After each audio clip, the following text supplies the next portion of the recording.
My name is Claire Bidwell. I'm a human rights activist and a primary school teacher living in Scotland.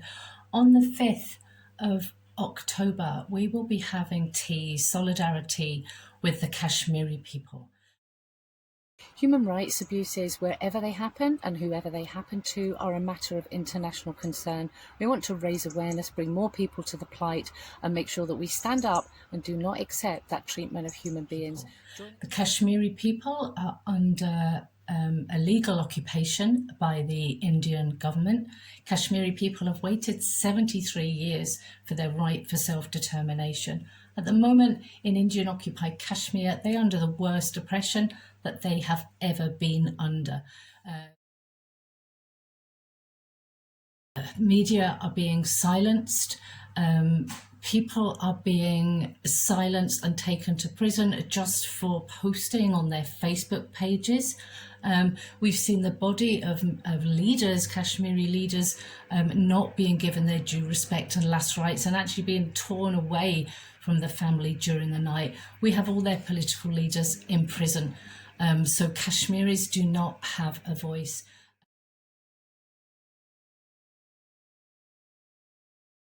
There are horrendous cordoners search operations, and I think it's a total of 173 young boys have lost their lives this year, and that's us not thinking about children that are blinded with pellet guns and harmed with pellet guns.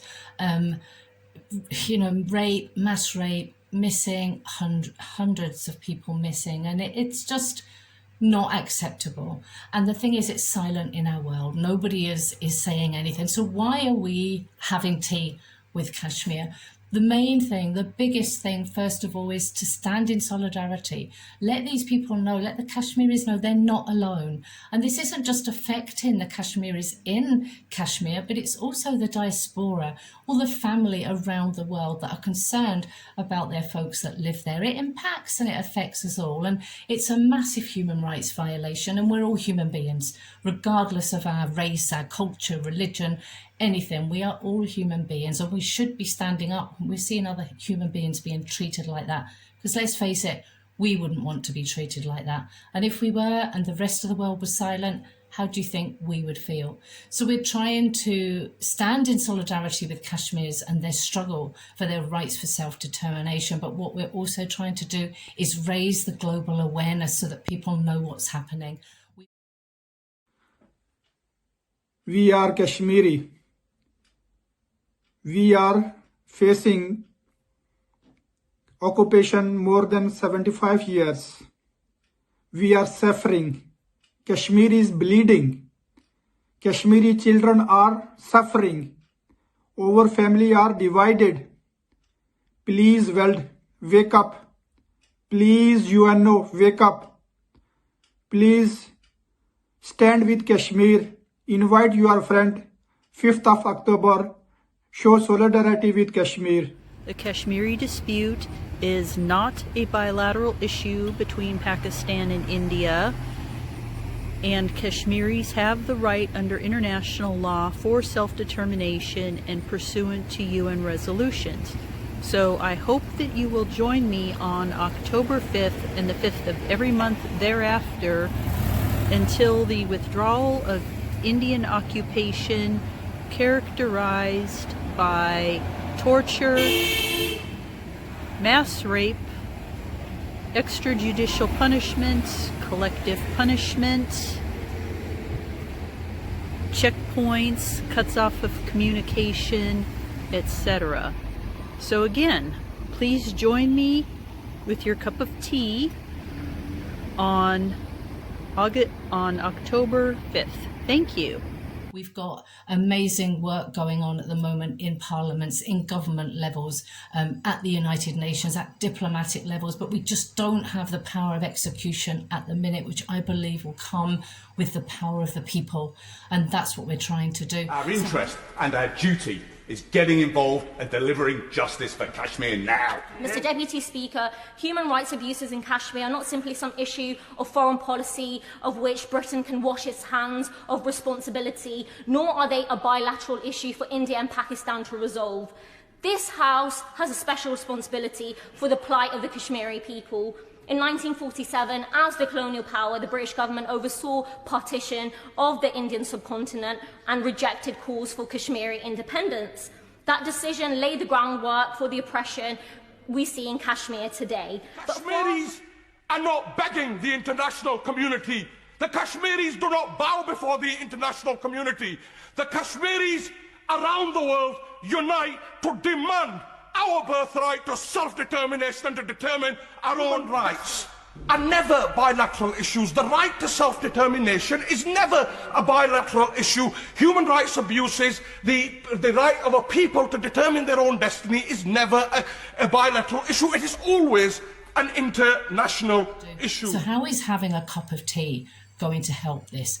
On a small scale, you yourself invite some friends. Ideally, if you can tell 1 or 2 people every 5th of every month about the Kashmiri crisis, you will raise the profile of it. So if you imagine yourself going into a tea shop, ordering tea with a couple of friends, tell the people that are selling you tea why you're there. Talk about Kashmir at the table. If you've invited somebody new along, ask them to then go and tell somebody the next 5th about Kashmir. Then you upload your tea, your people, your chat with a post about what's happening in Kashmir up to your social media, Instagram, Twitter, Facebook. Hashtag solidarity for Kashmir. That's just one person. So if you can imagine that happening 100-fold, 200-fold, 1,000-fold, don't think that just having a cup of tea is not doing enough. Once we've raised the awareness and we've built that awareness, we could have action days. So maybe the 5th of November, we have an action whereby everybody having tea writes to the United Nations, or everybody having tea signs the Free Yassin Malik petition, the global petition that's currently going on. You can find it on change.org. You can find it on our website where you can print it off. You can create one yourself. Look at the wording of the ones online and draw a template. Send them, photograph them and send them to Let Kashmir Decide Solidarity page or through the website. Upload them, scan them, send them in. We're collating them. There is so much that we can do. So simply, please, Tuesday the 5th, have a cup of tea for Kashmir. Even if you're alone, have a cup of tea, photograph your tea yourself if you wish, and upload it to social media. Say where you're from, say why you're standing in solidarity with Kashmiris. And let's raise that global awareness. We can do this, but we have to believe this. And we need everybody to take part in it to have an impact. We want to invite you to join with us, with activists from Kashmir and their supporters around the world on October 5th for a day of solidarity with Kashmir. It is a day not just for us to share tea with each other, but to highlight and to educate about the issues in this very important and very inspiring freedom struggle. Certainly one of the most important anti-colonial struggles in the world today. We're starting to realise that what India is doing in Kashmir is simply unacceptable. The human rights violations are so bad.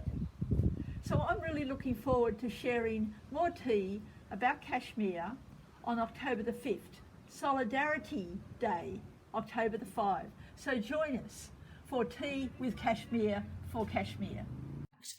Very shortly, further to this, we're going to be launching the Let Kashmir Decide Global Coalition Group. The mandate will be released publicly, and we're hoping to have as many people as possible join in with that, regardless of your work, regardless of your ideologies, regardless of what you're campaigning for. We would like everybody to come along and support that we raise the awareness as who we are in our groups. We've seen the Palestinian activists, they've got a huge movement to go together, and we need to do that. And our idea, our grand ambition is to link with all human rights activists. So we're stretching out here. So we think of the Rohingyas, the Uyghurs, Palestinians, Syrians, Libyans. It's happening to all of these people around the globe, and because of the various mechanics that are happening within our world. So we need to stand up and do that, and don't just think, oh, it's just a cup of tea. It's more than a cup of tea. Thank you so much. Take care. Bye-bye.